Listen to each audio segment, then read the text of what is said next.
हिंदी की अनुपम कहानियों के संकलन से आज सुनिए हिंदी की प्रतिष्ठित लेखिका रजनी मोरवाल जी की लिखी हुई कहानी चौकन्नी स्त्रियाँ।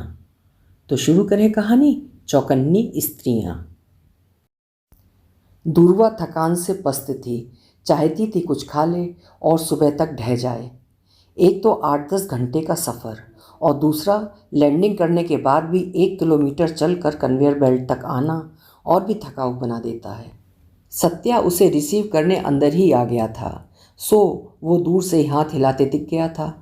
औपचारिक पहचान के बाद वे चुप खड़े थे। आपको कोई परेशानी तो नहीं होगी मेरे साथ सोने में? सामान का इंतज़ार करते हुए सत्या ने अचानक चुप्पी तोड़ी। हैं?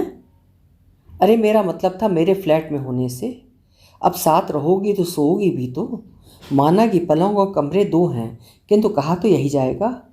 उसकी बात से दूरवा के दिमाग में हथौड़े बजने लगे थे। उसे हाँ ना के बीच झूलता देख सत्या ने ही चुप्पी तोड़ी थी। यहाँ पास ही पांडिचेरी के कुछ भारतीय रहते हैं। उन्होंने यहाँ कुछ सस्ते होटल्स और भोजनालय खोल रखे हैं, चलें? नहीं, मैं किसी से इनसिक्योर नहीं होती, खुद से तो बिल्कुल नहीं। मैं तुम्हारे साथ ही ठहरूंगी अगर तुम्हें ऐतराज़ न हो तो। बिना उसकी प्रतिक्रिया के वो सामान का इंतज़ार करने लगी थी। एयरपोर्ट पर कन्वेयर बेल्ट नंबर 1 पर खड़ी दूरवा की उछटती निगाहें कभी बेल्ट पर से गुजरते सामान पर पड़ती थीं तो कभी लौटकर एयरपोर्ट का मुआयना करने लग जाती थीं। उलटते पुलटते घिसटते रगड़ते बड़े छोटे बैग्स और अटैचियाँ यूं लुढ़क रहे थे मानो उसके टूटे सपनों का एक सैलाब सा बहा आ रहा था। उसने घबराकर अपनी नज़र एक पल को वहाँ से दूसरी तरफ फेर ली थी। एयरपोर्ट पर पीछे की तरफ मोनालिसा की एक बड़ी सी पेंटिंग लगी दिख रही थी। वैसे ये मोनालिसा की एक प्रतिलिपि होगी, किंतु मुस्कान 100% वही है जो किसी के भी कदम ठिठका दे, है ना? ये उसकी प्रतिलिपि है क्योंकि चित्रकार लियोनार्डो दा विंची की मूल कृति तो लूव्र म्यूजियम में लगी है। जानती हूँ, और जिसे देखने की बेताबी मैं जब्त नहीं कर पा रही हूँ। मैं इसी कश्मकश में रहता हूँ हमेशा कि ये हंस रही कि रो रही। सत्या फुसफुसाया था। शट अप सत्या, पिटवाओगे विदेश में? तुम्हारे लिए होगा विदेश, मैं तो एक पैर भारत में और दूसरा पैर यहाँ रखता हूँ। ओहो चलो हटो, NRI कहीं के। सो तो मैं हूँ, यानी कि नॉन रिलायबल इंडियन। दूरवा हंसी थी। हैं? सत्या भी ठठाकर हंस पड़ा था। अच्छा सच बताना, अगर ये हंसना हुआ तो भाई इतनी रहस्यमयी मुस्कान क्यों भला? कोई खुलकर ना हंस ले, इससे बेहतर कि सदियों तक इनकी मुस्कान ही बूझते रहेंगे लोग। खुद तो निकल ली और पीढ़ियों को काम पे लगा गई। तुम ना ये अजीब सी गंवारू भाषा मत बोला करो। कौन मानेगा कि तुम किसी कंपनी के CEO हो? वो तो मैं कर्मचारियों के लिए हूँ, तुम्हारे सामने तो वही हूँ बचपन वाला लड़ियन। हे। उफ, तुमसे बहस ना करने में ही समझदारी है। अब तो तुम्हारी अम्मा तक तुम्हें लड़ियन ना बुलाती होंगी। फिर भला मैंने कब बुलाया तुम्हें इस नाम से? पहली मर्तबा मिले हो? ओहो, तो अब बुला लो। पहली दफ़ा क्यों? फ़ोन पर वीडियो कॉलिंग भी तो की थी ना यहाँ आने से पहले। सब समझता हूँ कि तुम देख लेना चाहती हो कि बंदा है कौन। सत्या उसके मुंह के ठीक सामने आकर खड़ा हो गया था। अच्छा बाबा, चलो सामान बटोरो, चलो यहाँ से। बुआ ने न जाने कौन सी घड़ी में कह दिया था कि मेरी सहेली का बेटा वहाँ रहता है, उससे मिल लेना। यूरोप भी घुमा देगा और तुम अकेलेपन से भी बच जाओगी। क्या परेशानी है? ठीक ही तो किया उन्होंने। मैं छुट्टी लेकर तुम्हारे साथ घूमने के लिए तैयार हूँ। आज रात ही तुम्हें सैर करवाता हूँ। अब थोड़ी बहुत शरारतें तो बनती हैं ना? सत्या ने बनावटी गुस्से से कहा था। चलो भी लड़ियन कहीं के, दूरवा ने ट्रॉली पर सामान रखते हुए कहा था। वो सत्या को अपना पर्स संभालने की हिदायत देते हुए वॉशरूम चल दी थी। इन लड़कियों के साथ यही प्रॉब्लम है, इनके कंघी से लेकर जूतों तक सब संभालने पड़ते हैं। उस पर भी ये विमर्श कि हम आत्मनिर्भर हैं, मर्दों से कम नहीं, अपने लिए अपनी दुनिया खुद बना सकती हैं, आदि आदि। तुम ये क्या बड़बड़ाते रहते हो? हाँ, हम सब कुछ कर सकती हैं और वो भी अकेले अपने दम पर। जी फ़िलहाल तो लीजिए ये पर्स पकड़िए और गेट तक चलिए, टैक्सी आ गई होगी। यहाँ 1 घंटा इंतज़ार करने के टैक्सी वाला वेटिंग चार्जेस 38 यूरो ले लेता है। आ गए ना टिपिकल भारतीय मानसिकता पर। अरे यार, पैसा खर्च करने में नहीं बल्कि फिजूल खर्ची करने से गुरेज है मुझे। एयरपोर्ट से बाहर निकलते ही उसकी कपकपी छूट गई थी। सर्द भरी तेज़ हवाओं ने उसे झकझोर के रख दिया था।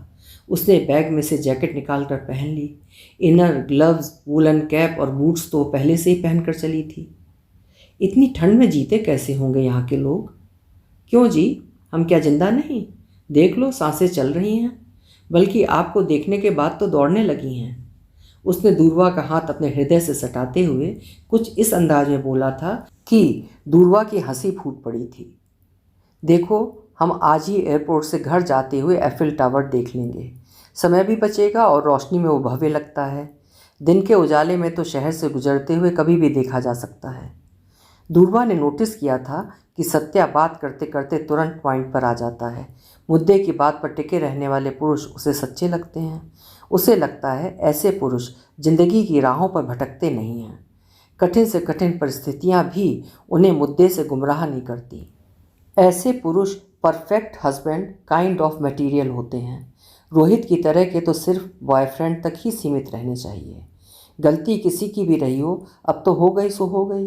वो हिम्मत करके सब आधा अधूरा छोड़कर चली आई थी। वकील ने कहा था, कुछ समय दो अपने रिश्ते को, कानूनी दांवपेच के बजाय एक छोटा सा ब्रेक लो।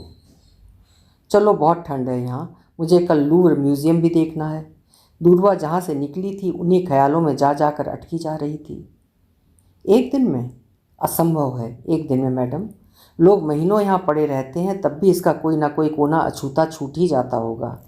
यदि 537 पेंटिंग्स और 184 कलाकृति में से हर एक को समझने की दृष्टि से देखा जाए तो पूरा म्यूज़ियम देखने में 3 महीने का समय लगेगा। गारंटी लेता हूँ कि मोनालिसा की पेंटिंग के समक्ष ही तुम पूरा दिन ठगा जाओगी। ठगा तो मैं आई ही हूँ, अपने आप को ज़िंदगी के हाथों, और कितना ठगाऊंगी।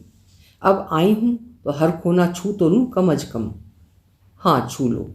वो कुछ कुछ कम कम, धीमा धीमा ही सही, किंतु यही बोला जरूर था। वो फ्रेश होकर आई तब तक सत्या ने नूडल्स और टोमेटो सूप बना लिया था। वाइन के 2 गिलास उसने खाली रख छोड़े थे। अगर ऐतराज़ ना हो तो। यहाँ सर्दी से यूं ही बचा जा सकता है, हीटर तीनों ऑन है। भाई देख लो, अपनी अपनी श्रद्धा है, अपन तो एक आध लेंगे। उसने बिना किसी को संबोधित किए कहा था। दूरवा ने अपना ग्लास उसके आगे बढ़ा दिया था। मने प्यास तो है। अबे चुप बे लड़ियन, चल सर्व कर। आ गई ना अपनी वाली पर, अपना कहोगी मेरी भाषा को गंवारू। वे दोनों एक साथ हंस पड़े थे। खाना सिर्फ पेट भरना था और पीना ठंड का बचाव, किंतु नशे के बहाने बहाने दूरवा ने सत्या को सब बता दिया था। कई मर्तबा किसी एक बहाने के भरोसे हम कितना कुछ उलीझ देते हैं।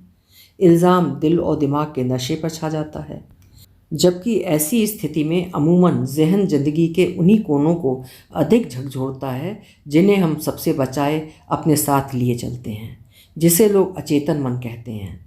दूरवा ने भी यही किया, बता दिया कि रोहित और उसके बीच सब ठीक नहीं है। वो इस सदी में भी स्त्रियों को दूसरे पायदान पर मानता है। उसका सोचना है कि बायोलॉजिकल सब स्त्रियां जन्मती ही इस तरह हैं।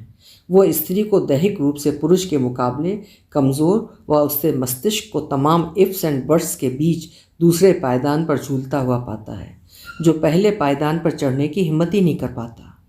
उसका मानना है कि स्त्रियों को हमेशा से कमज़ोर, एक कदम ठिठक कर सोचना चाहिए, एक हद में आज़ादी का पक्षधर है।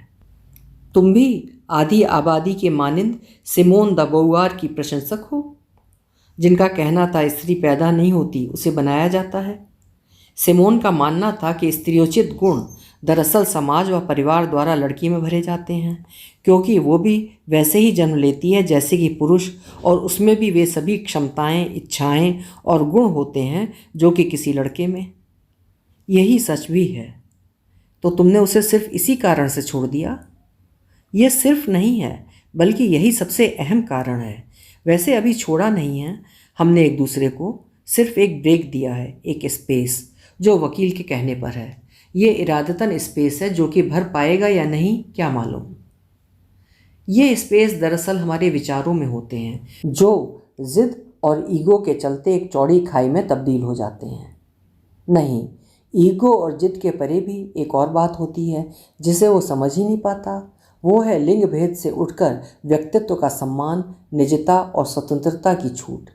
ये स्वतंत्रता दैहिक ही हो ये ज़रूरी नहीं, बल्कि तार्किक सोच व विचारधारा के हिसाब से होनी चाहिए। दूरवा उस रात बड़ी गहरी नींद सोई थी। उसके कन्फेशन पर दोबारा उन दोनों में से किसी ने चर्चा नहीं की थी, किंतु सत्या सब सुन चुका था, जो वाइन के बहाने दूरवा कह गई थी निढाल होने से पूर्व। Okay, let's take a break Durva. Space will give us time to rethink, to understand the situation. Maybe we will bond again to never part our ways. Maybe, may not be. Durva सोचने समझने की स्थिति में नहीं थी।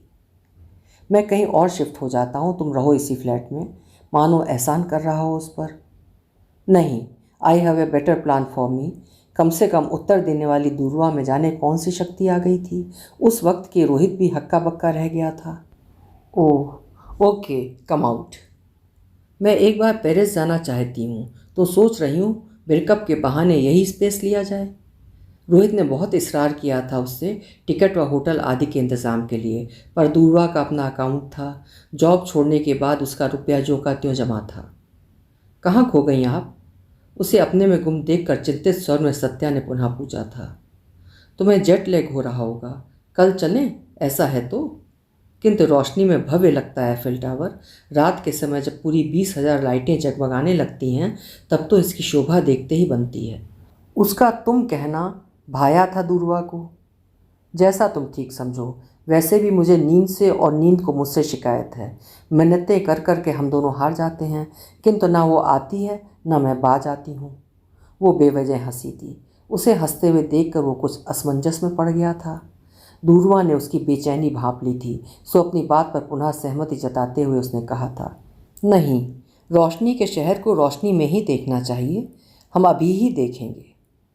तुम पर वो हंसी फब रही थी, हंसा करो, लेकिन आईब्रो को नज़दीक लाकर ये भ्रकुटियाँ इकट्ठी ना हो तो बढ़िया लुक रहे। वैसे भी तनाव रहित चेहरे ज़्यादा खूबसूरत लगते हैं। इतनी व्याख्या एक हंसी के लिए? इससे अच्छा तो होता कि तुम मुझसे पूछ लेते कि माजरा क्या है। वो फिर हंसी थी, किंतु इस बार सत्या ने और अधिक गौर से देखा था उसे। कुछ तो गड़बड़ है, कसम एफिल टावर की। वो मन ही मन बुदबुदाया था, किंतु जाहिराना तौर पर उसने कहा था, पिछले 125 वर्षों में पेरिस व एफिल टावर एक दूसरे के पर्याय बन चुके हैं। पेरिस को सिटी ऑफ लाइट्स इसलिए कहा जाता है क्योंकि सन 1820 में वो यूरोप का पहला शहर था जहां सड़कों पर शाम के धुंधलके से पूर्व ही गैस के लैंप्स जलाए जाते थे। आज भी रात भर पेरिस की सड़कें, चौराहे, दुकानें, महल, नाइट क्लब्स, बार इत्यादि रंग बिरंगी रोशनियों से जगमगाते रहते हैं। Yes, that's why it's called city of lights. नहीं, ऐसा नहीं है। इस सिटी ऑफ लाइट्स में कुछ अंधेरे कोने भी हैं। मसलन वो देखो उस जोड़े को जो सड़क के किनारे कंबल ओढ़े बैठा है। दूरवा ने उनकी ओर देखकर हाथ हिला दिया था। बदले में उन्होंने भी उसे वेव किया था। कौन है ये लोग इस शानदार चमकते हुए शहर के बीचों बीच यूं सड़क पर? ये तो हमारे देश में ही होता है। ऐसा नहीं है, भिखारी यहाँ भी हैं। दरअसल दुनिया के खूबसूरत देश भी झुग्गियों की भरमार से परे नहीं हैं। हाँ, ये सच है कि पेरिस में भी स्लम्स हैं। इस बस्ती को नाम दिया गया है रोमा जिप्सी गांव। दरअसल रोम और बुल्गारिया से आए शरणार्थियों ने पेरिस के आउटर में रेलवे लाइन के पास अपने लिए ये गांव बसा लिया है। इस बस्ती में 16,000 से ज़्यादा लोग रहते हैं और जो आम इंसान की बुनियादी सुविधाओं से कोसों दूर हैं। इस बस्ती को ला पेटिट सेंटर हट्स के नाम से जाना जाता है। मैंने सुना था पेरिस में सिर्फ कांच की ही सड़कें हैं। अरे ऐसा नहीं है, सड़कें तो यहाँ भी हर देश की तरह ही हैं, किंतु साफ़ सुथरी हैं बस। नाम सुनकर तो लगता है जैसे किसी विला का नाम हो।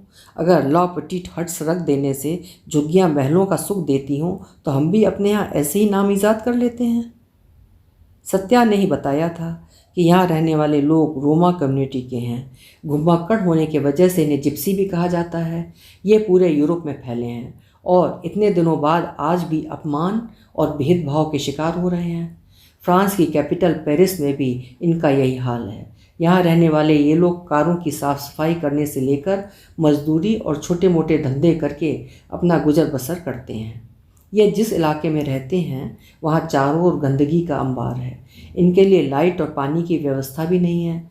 हालांकि कुछ एनजीओ इनके लिए आवाज़ उठा रही हैं। आवाज़ें तो हर देश में ऐसी जब तब उठती ही रहती हैं, मगर सुनता कौन है? न सरकारों तक इनकी आवाज़ें पहुंचती होंगी, न भगवान तक। दूरवा भावुक हो आई थी। ऊपर पहुंचकर पेरिस की जगमगाहट अब उसे मुंह चिढ़ाती नजर आ रही थी। अगले कई सप्ताह वे सीन नदी के प्रसिद्ध cruise, Arc de Triomphe, Notre Dame cathedral, Concorde square, de la Concorde सैर करते रहे और सोने से दमकते गेट वाला भव्य महल वर्साय को देखने के बाद तो दूरवा की आंखें चकाचौंध थी। अगले दिन फैशन स्ट्रीट के बाहर थक कर बेहाल दूरवा ने सत्या का हाथ थाम लिया था। अब और नहीं, प्लीज़ आओ यहाँ बैठते हैं कुछ देर। और सत्या ने उसे सहारा देकर सड़क के किनारे लगी एक बेंच पर बिठा लिया था। वो भी यूं ही थक जाती थी, पर फैशन स्ट्रीट आना नहीं छूटता था उसका। कौन वो? वही जो कभी मेरी सब कुछ थी। ये अलग बात है कि हमने शादी नहीं की थी, पर लिव इन में तो थे। साला, यही एक खराबी है लिव इन रिलेशन में कि जब मन भर जाए छोड़कर चल दो। कुछ तो बात हुई होगी। जब जिस रिश्ते को ख़त्म होना होता है तो वो टूटता ही है, उसके लिए किसी वजह या मकसद की ज़रूरत नहीं होती।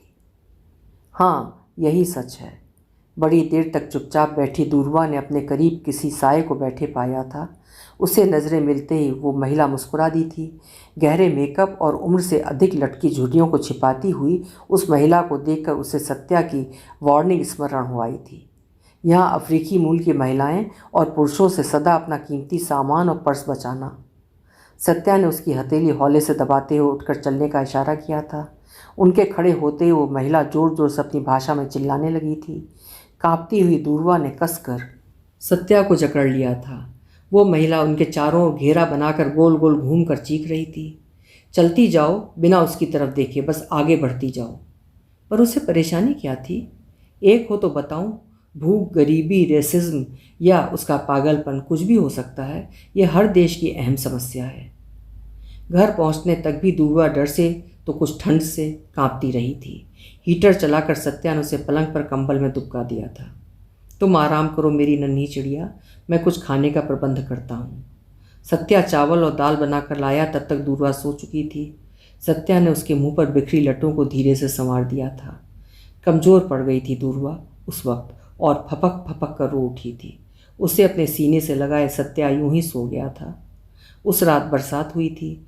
सुबह देर तक सोने के बाद रात की नमी से पिघला आसमान कई दिनों के बाद कुछ कुछ दिखाई दिया था। शायद आज सूरज निकल आए। हाँ, सूरज को निकलना ही होगा। अंधेरे की स्याही जो फैली है यहाँ धरा पर, उसे समेटने के लिए कुछ उजास अब बिखरना ही चाहिए। सत्या ने दूरवा को गले लगाते हुए कहा था। मुझे जाना होगा अब सत्या। क्या ज़रूरी है? रुक नहीं सकती? अभी नहीं, शायद फिर आ जाऊं, कभी ना लौटने के लिए, किंतु कुछ ज़रूरी हिसाब चुकता करने हैं, इन सबसे पूर्व कि मैं पुनः जीना सीख पाऊं। तुम्हारी बुआ नाराज़ होंगी। उन्होंने अपने भतीजे से सिर्फ मदद की उम्मीद थमाई थी और मैं ग्लानि होने लगी है मुझे। पागल न बनो दूरवा। जीवन हर किसी को अपने हिसाब से जीना चाहिए। जीवन के हर फैसले का निर्णय खुद लेना सीखो। गलतियों से सबक और अनुभव जो भी मिले, कम अज कम हो, उनकी जिम्मेदार भी खुद ही बनो। सत्या ने सिसकती दूरवा को ढाढ़स बंधाया था।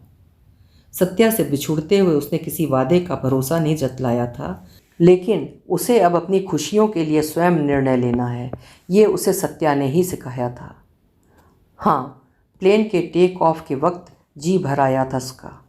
एक हुक सी उठी थी। उसने खिड़की के बाहर पलकें घुमा ली थीं। उसकी बगल में बैठी महिला ने धीरे से पूछा था, सब ठीक है?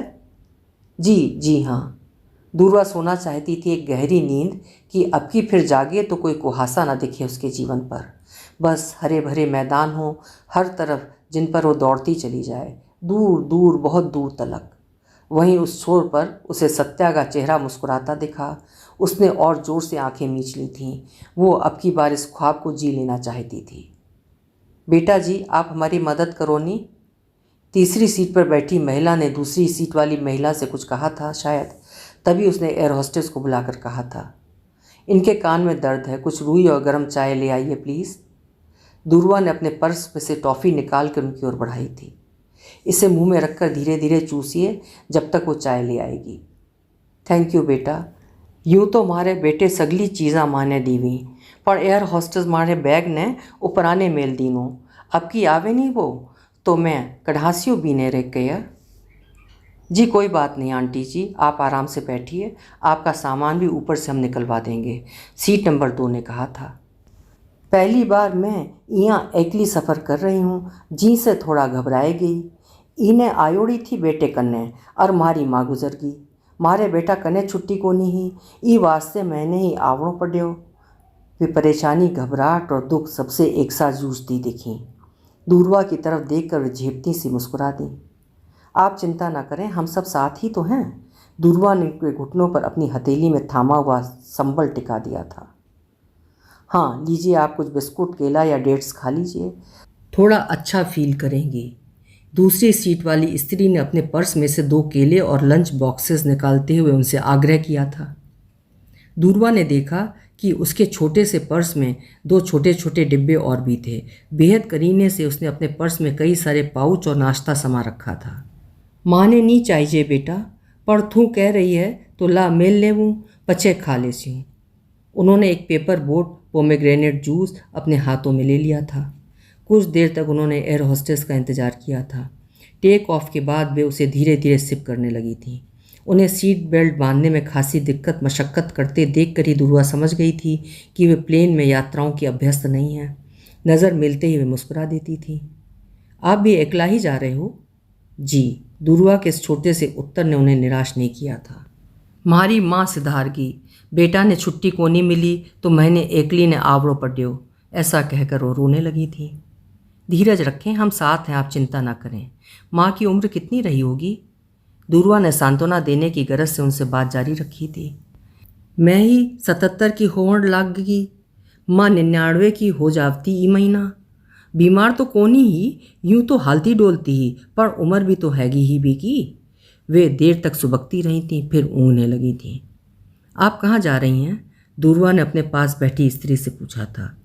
जी मैं कंपनी के काम से इंडिया जा रही हूँ, गूगल में काम करती हूँ, यहाँ अकेली रहती हूँ, बाकी परिवार इंडिया में ही है।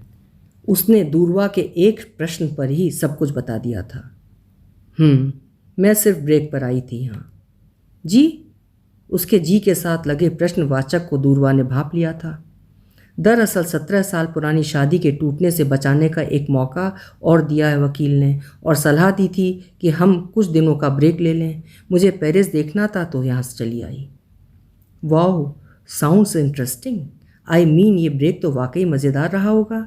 यानी कि आप यहाँ और वे? उनका नाम रोहित है। वे एक अति व्यस्त व्यक्ति हैं, उनके जीवन में ब्रेक जैसा कुछ नहीं। सो यूँ समझिए ये ब्रेक एक तरफा रहा। अब ये जो पीरियड था वो हम दोनों के लिए मनन करने के लिए ही तो था कि रिश्ते में कहाँ चूक हुई।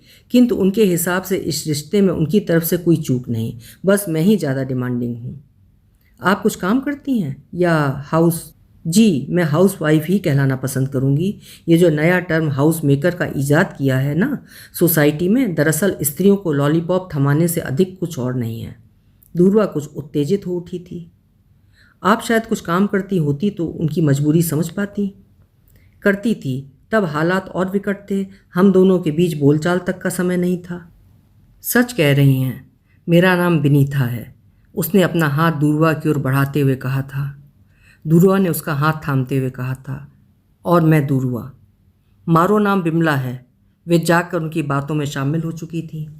अब वहाँ सीट नंबर नहीं बल्कि 3 स्त्रियाँ बैठी थीं, जिनके नाम खिड़की से बाएं की ओर क्रमशः दूरवा, विनीता और बिमला थे।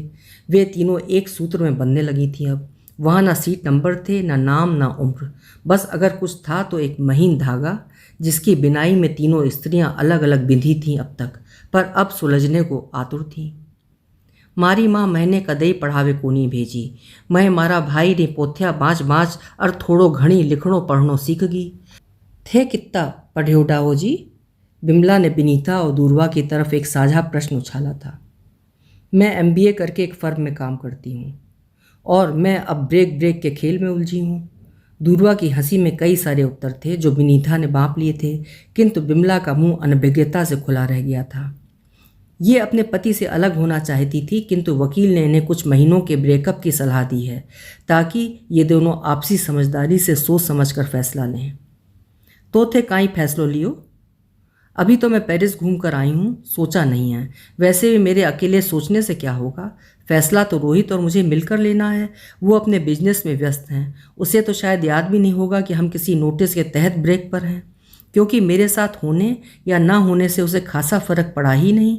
हम अमूमन इतने ही अंतराल के बाद मिलते रहे हैं। सो हमारी ज़िंदगी कई छोटे छोटे ब्रेक्स का ही तो जोड़ है। अब ऐसे में नया क्या है? या तो घणी परेशानी की बात होगी। मैं तो कदी इयां सोची ही कोनी। मारा वे घणा दिना वास्ते परदेस में रहता, पर यूं ब्रेक मुँह कदई मारे मगज में तो आयो ही कोनी। विमला अजीब असमंजस में थी।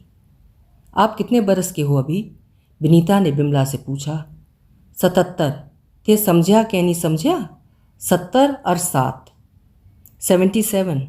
दुरुआ ने विनीता की ओर देखे बिना कहा था। मारा गोड़ा काम नहीं कर रहा। एकली जावण रो कारण ही बड़ो बिकट है। मारी माँ गुजर गई बठे गांव में और बेटा ने छुट्टी को नहीं मिली। यूँ तो मारी एक बड़ी बहन है निम्मो, बीके 2 बहुआं हैं, छोटकी शांति और बड़ोड़ी कामनी। एक छोटकी बहन भी है जानकी, वे तो दूर रहवें। बाकी बहुआं तो शहर की छोरी छाप रही हैं। नौकरी करेणी छोरे आजकल गांव आवड़ो पसंद को नहीं करें, पर निम्मो और भी की बहुआं मारे कने पहुँचेंगी। अब आज सुबह पहली मैं ही पहुंच जाऊंगी। थे मारी थोड़ी सी मदद कर दिया सामान वास्ते। आप चिंता मत करो, हम साथ हैं। हम बेल्ट से आपका सामान लेने से लेकर आपको टैक्सी दिलवाने तक आपके साथ रहेंगे। विनीता की बात से उन्हें थोड़ा ढाढ़स बंधा था, किंतु उनकी आंखों की नमी फिर भी बनी हुई थी। विमला ने विनीता से पूछा, था की उम्र कितनी होगी बेटा? जी मैं 35 की हूँ। हो मारा राम जी, थे तो 15-16 से ज़्यादा का नी लाग रिया हो। 80 काई करो हो थे? जी मैं कीटो डाइट पर हूँ। विमला इस बार कीटो डाइट नहीं समझी थी। दूरवा और विनीता दोनों ने ही कुछ समझाने की ज़रूरत नहीं समझी थी। शायद वे बूझ गई थीं कि इस विषय में न बताने से भी विमला को कोई खास फर्क नहीं पड़ने वाला है। शादी होएगी थारी बेटा? जी 7 बरस हुए और बच्चे हमने किए नहीं। इस बार विमला के साथ दूरवा भी प्रश्नवाचक दृष्टि से विनीता की ओर ताक रही थी। एकली आवो जावो थाने डरवो को नहीं लागे? डर कैसा, मैं ब्लैक बेल्ट हूँ, फास्ट ड्राइविंग कर लेती हूँ और पर्स में सिर्फ नाश्ता ही नहीं, ये देखिए क्या क्या है। उसने पर्स में से ब्लेड, चाकू, मिर्ची पाउडर, चिली स्प्रे आदि की सूची निकाल कर विमला के समक्ष रख दिया। थे घड़ी समझदार लागो, पर वे लोग जे एसिड फेंक कर भाग जावें, वह लोगों के बारे में कई सोचो थे? और जिकी बलात्कार की घटनावां आए दिन होवे, वाने ए चीज़ा रोक सके काई? लाख पते की बात कही थी विमला ने। एक गहरी चुप्पी में विनीता और दूरवा दोनों मिलकर उसका उत्तर ढूंढते रहे थे, किंतु उनकी चुप्पियां सन्नाटे से टकराकर अनुत्तरित ही लौट आई थीं। उन लोगों की मानसिक विकृति का क्या करें? बेटियों को संस्कार बहुत सिखा लिए, अब बेटों को संस्कार सिखाने की आवश्यकता है।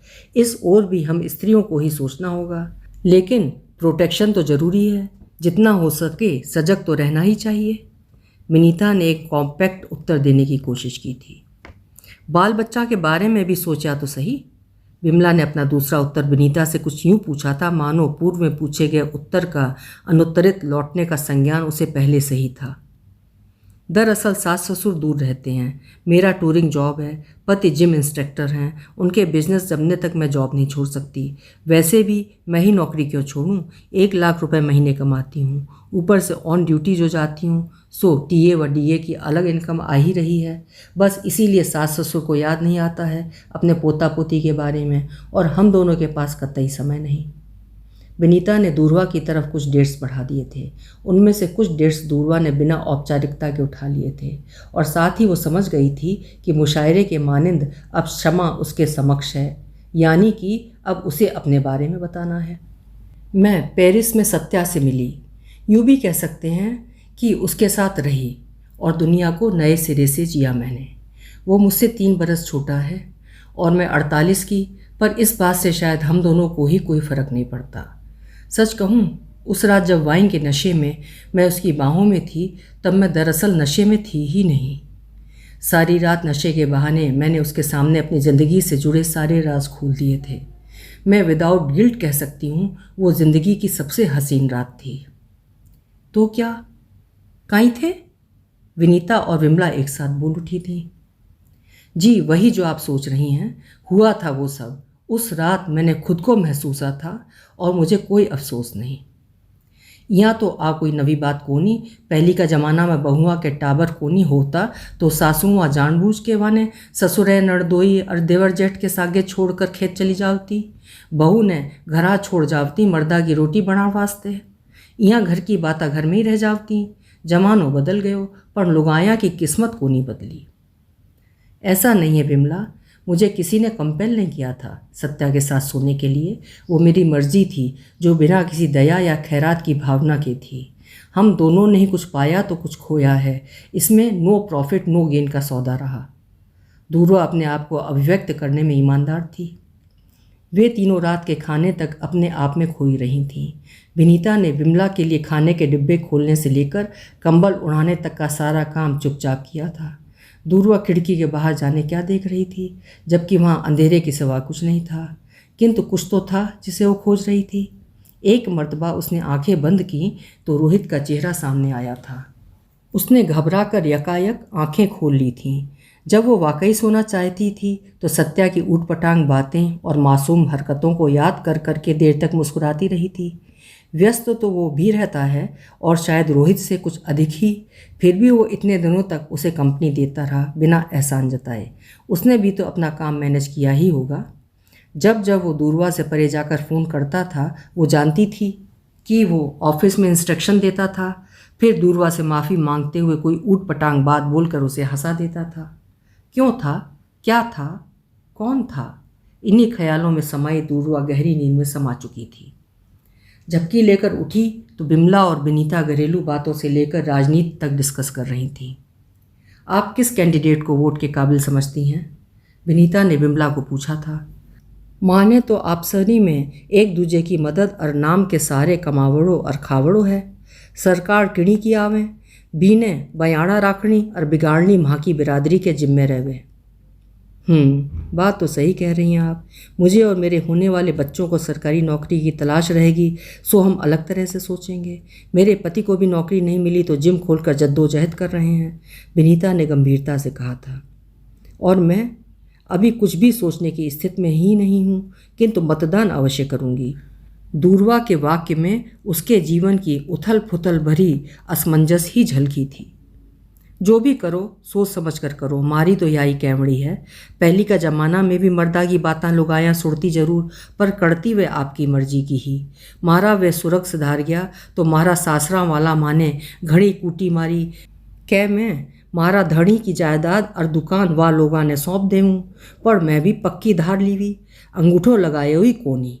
धमकी दे दी कि पुलिस में चली जाऊंगी। जज जाकर वहाँ लोगा मैंने ऐगली छोड़ी, पछे में मारा बच्चा पाल लिया और खुद बड़ी मेहनत की हुई। बिमला सुबकने लगी थी, पर उसकी आंखों का चौकन्नापन विनीता और दूरवा की आंखों में भी समा गया था। मैंने भी बच्चे डिले करने का फैसला डट कर लिया था। इनका जिम जमे न जमे, मैं नौकरी और बच्चे अकेले नहीं संभाल सकती। हुआ तो एक बच्चा या बच्ची कर लेंगे, देर हो जाए तो IVF जिंदाबाद। दूरवा की बात पे ताली मारती हुई तीनों स्त्रियां जोर से ठहाका मारकर हंस पड़ी थीं। इस बार एक चौकन्नापन उनके साथ साथ सारे वातावरण में बिखर गया था। सब सो रहे हैं, विनीता ने कहा था, मगर हम तो जागे हुए हैं। दूरवा ने हंसते हंसते बिमला के घुटने पर हाथ रखा था। ओ सॉरी, आपको दर्द रहता है ना? दर्द रहवे भी, और कदे कदे बुढ़ापे में थोड़ी घनी इकाई कहवे भी ने सीख भी करूँ हूँ। सीख? Does she mean by attention seeking? Really आप ऐसा करते हो?